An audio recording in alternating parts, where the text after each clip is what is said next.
शुभोदय बच्चों, आप लोगों को क्या है वो नाना साहब की पुत्री होने के बाद आज नया पाठ है ग्रामश्री। ग्रामश्री में क्या है वो कवि कौन है और कवि ने क्या बताना चाहते हैं। प्रकृति के सुंदर वर्णन करने वाले कवि है श्री सुमित्रानंद पंत जी। कौन है वो? श्री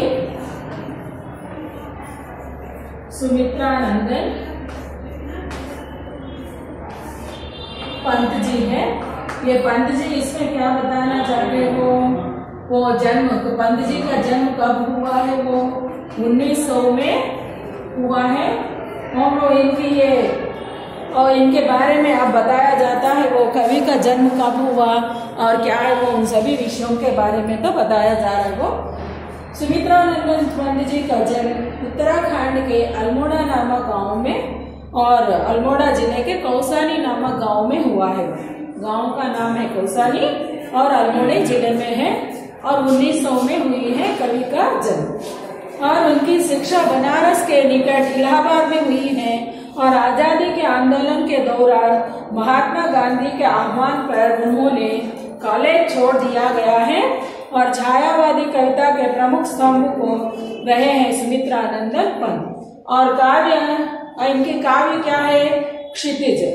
और 1916 में इनको क्या हुआ है? 77 तक ये फैला हुआ है। सन 1977 में उनका देहावास हो गया। देहावास होना बोले तो मृत्यु, कवि का मृत्यु तो कब है वो? 1977 1977 में हुआ है वो। वे अपने जीवन की दृष्टि से विभिन्न चरणों में छायावाद, प्रगतिवाद एवं अरविंद दर्शनिक प्रभावित हुए हैं। दार्शनिक बोले तो फिलोसफर्स, ग्रेट फिलोसफर्स, तत्ववेता, और उन लोगों को क्या है वो उन लोगों के प्रभाव से इन्होंने दर्शन मार्ग से प्रभावित हो गया है वो अरविंद के। और इनके प्रमुख रचनाएं क्या क्या है? वीणा, ग्रंथि, कुंजन, ग्राम्य, पल्लव, युगांत, स्वर्ण किरण, स्वर्णधूलि, कला और बूढ़ाचांद, लोकयातन, चिदंबरा आदि उनकी प्रमुख रचनाएं हैं। कवि की प्रमुख रचना इधर दिया गया है। कवि का साहित्य परिचय, तब आप लोग ये लिखना है वो। यह इनकी प्रकृति से संबंधित विषयों को ही ज्यादा लिखे हैं कवि ने। और इसके क्या है वो इनकी प्रमुख काव्य कृतियां भी है और उन्हें साहित्य अकादमी पुरस्कार से ज्ञानपीठ पुरस्कार और जिसमें ज्यादा नॉलेज रहता उन लोगों को दिए जाने वाले सर्वोत्तम पुरस्कार है ज्ञानपीठ पुरस्कार।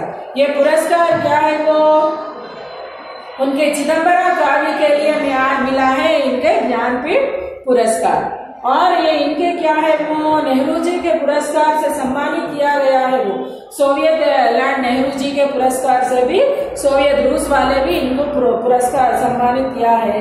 पंत की कविता में प्रकृति और मनुष्य के अंतरंग संबंधों का पहचान है।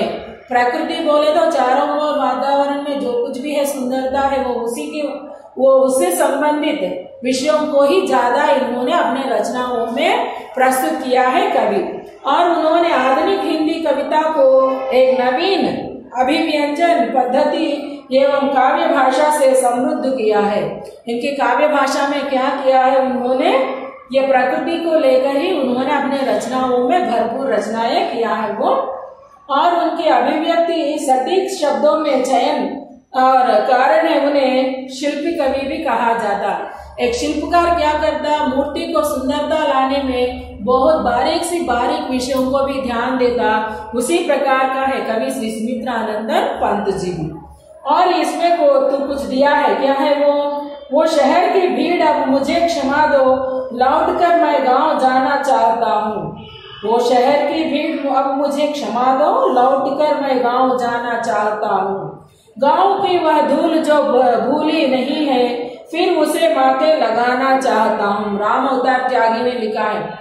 मनुष्य क्या है वो शहरों के ओर लपक रहे हैं। अपने खेती बाड़ी भूलकर वो किसानों की वो बहुत श्रम करना पड़ता है। शहरों में आराम की जिंदगी रहता है ऐसा मानकर गांवों को छोड़कर शहरों के ओर आने लगे। यहाँ देखे तो जिस वर्ग के बारे में वो लोग चित्रण कर रहे वो यहाँ नहीं मिल रहा और ऊपर से उनका मान मर्यादा भी नहीं मिल रहा इधर। इस वजह से क्या है वो वो परेशान होने वाला एक व्यक्ति ने ऐसा बताया है। क्या है वो शहर की भीड़ अब मुझे क्षमा कर दो, क्योंकि वो ये शहर में क्या है, जहाँ देखो वहाँ तंगी रास्ताएं हैं और भीड़ों से, जनता के क्या है, लोगों की भीड़ से भरा हुआ है। कहीं पर जाओ भीड़ से टकराना पड़ता है, सांस लेना भी मुश्किल है। वही की जगह में गाँव में क्या है, स्वेच्छा पूर्वक वातावरण है, स्वच्छ वातावरण है, जहाँ चाहे तो वहाँ जा सकते हैं। हर एक जगह में आनंद ही आनंद है, चारों ओर हरियाली से भरा रहता है। जहाँ देखो वहाँ क्या है, वो हरियाली अपने ओर आकर्षित करता है। ये सभी होता है गाँव में। गाँव की वह धूल तो भूली नहीं, क्योंकि वो धूल में क्या है, एक प्रकार का महक, खुशबू है। वो लेने में, सूंघने में बहुत अच्छा लगता है गाँव की धूल। अब बहुत दिनों तक बारिश नहीं गिरा, बारिश जब गिरता है तब क्या हो जाता है, एक प्रकार का आनंद तो उसमें से आता है, वो महक लेने का मन तो करता है। वो इसके बारे में तो बताया गया है इसमें। और क्या बताया गया है, फिर अभी माथे में लगाना चाहता हूँ, क्योंकि वो गांव की मिट्टी में क्या है, वो माथे में लगाए तो हमारी जन्मभूमि में जो आनंद मिलता है वैसा मिलता है। प्रदेश में जाकर जब वापस आना चाहता है ना, वैसा लगता है शहर छोड़कर वापस गांव जाने में। और ये इसमें आजकल शहर की जिंदगी कैसे है, आजकल शहर की जिंदगी बहुत भयंकर है। कारण क्या है, यहाँ स्वच्छ वातावरण नहीं है, कोई भी क्या है दूसरों के बारे में सोचता नहीं है, अपने कामों में लगे रहते हैं। अगर कोई भी मन खोलकर बात करना चाहे तो वो सुनने वाला यहाँ तो शहरों में कोई भी नहीं है। गांव और शहर के रहन सहन में क्या अंतर है, गांव में स्वच्छ वातावरण है, शहरों में प्रदूषित वातावरण है। और गांव में लोग क्या है, वो दूसरों को भी अपने मानते हैं, उसी की जगह में शहरों में अपनों को भी परायों के समान जब जाते वैसा देखते हैं। और गाँव में क्या है, वो एक दूसरे के मदद करते हैं, शहरों में वैसा तो नहीं है। और क्या है, वो शहर में रहने वालों के क्या है, सदा अपने चिंता, और सुबह क्या है वो निकलना और रात को घर वापस आना, आने के बाद सोना। उसी की जगह में गांव में सुबह से शाम तक काम खत्म करके अड़ोस पड़ोस लोगों से भी संबंध अच्छी तरह रखा जाता है। और कभी गांव की धूली माथे में क्यों लगाना चाहता है, वो धूली में जो पवित्रता है, जो आनंद है, वे वापस पाना चाहता है। इस वजह से उन्होंने वैसा कहा होगा। और वो भूमि में वो धरती माँ भी क्या है, वो प्यार जो कुछ भी है वो उनको तो मिलता है, इस वजह से कभी ऐसा कहा होगा। और ग्रामश्री कविता में पंत ने गांव की प्रकृति, सुषमा और समृद्धि का मनोहरी वर्णन किया है। प्रकृति में जो कुछ भी सुंदरता है वो उसको तो क्या है, वो खेतों के बारे में, उन खेतों में होने वाले फसलों के बारे में, सभी प्रकार के फसल भी सूरज की किरणों से उसमें से आने वाले जो सुगंध और जो महक के बारे में वो पूरा बताया गया है।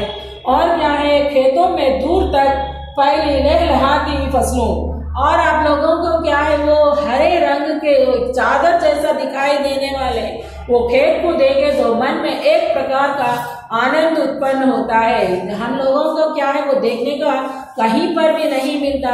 उसी की जगह में हम लोगों को गाँव में तो ये पूरा दिखाई देता है।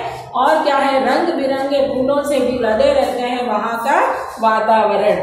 फल फूलों से लदी पेड़ों की डालियों पर गंगा और सुंदर रेती और रोमांचित करते हैं। वहाँ क्या है, गाँवों में नदियों के किनारे ही गाँवों का वो लोग बसने का होता है। वहाँ की वातावरण क्या है, जहाँ तो स्वच्छ जल से बहने वाली नदियाँ और बाजू क्या है, वो खेतों से लहलहाते वो फसल, और उसके साथ साथ उसमें चरने वाले पक्षियों की आवाज, ये पूरा क्या है, मन को एक प्रकार का आनंद तो उत्पत्ति करते हैं। उसे रोमांचित भी क्या है, मन को भी छूता है, वैसा कहा गया है कवि। इस कविता में कवि ने क्या है, वो प्राकृतिक सुंदरता का सुंदर ढंग से वर्णन किया है कवि श्री सुमित्रानंदन पंत जी।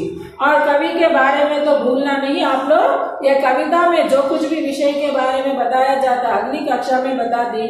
उससे पहले क्या है, आप लोगों को कवि का जन्म कब हुआ और उनकी मृत्यु कब हुई, और किस ज्ञानपीठ पुरस्कार किस काव्य के लिए मिला, चिदम्बरा काव्य के लिए मिला है, वो उसके बारे में तो आप लोग एक बार ध्यान से पढ़िए।